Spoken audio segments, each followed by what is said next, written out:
Well, the impact of last week's attack on the Capitol building in Washington continues to shake the US. President Trump has now approved a state of emergency to run until Joe Biden's been inaugurated as president next week. And the FBI is warning of further possible violence and armed protests by pro-Trump and right-wing groups as security in all state capitals is stepped up.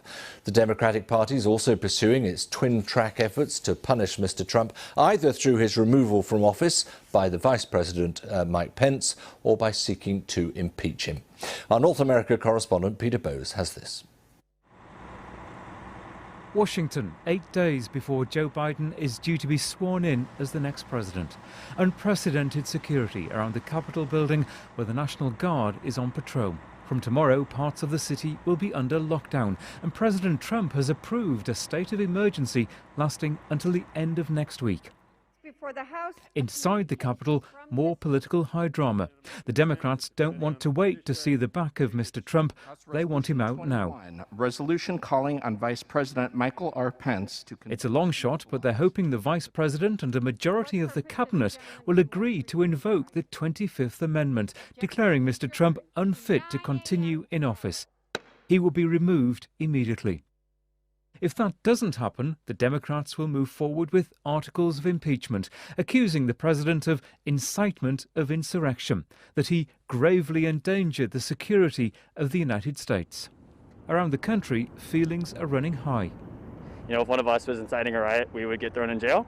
So I think that somebody just because you're the president doesn't mean you are exempt from the law. And I think that he should be held accountable. Hurry up and impeach him.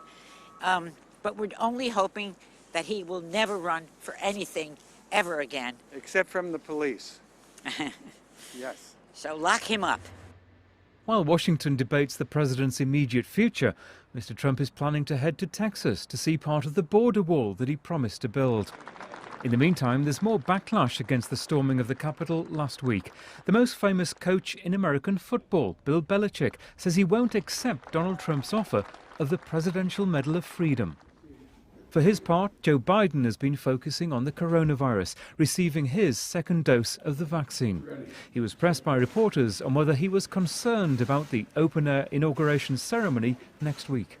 I'm not afraid of taking the oath outside, and we've been getting briefed, but I think it's critically important that there be a real serious focus on holding those folks who engaged in sedition and threatened people's lives, defaced public property, caused great damage, that they be held accountable.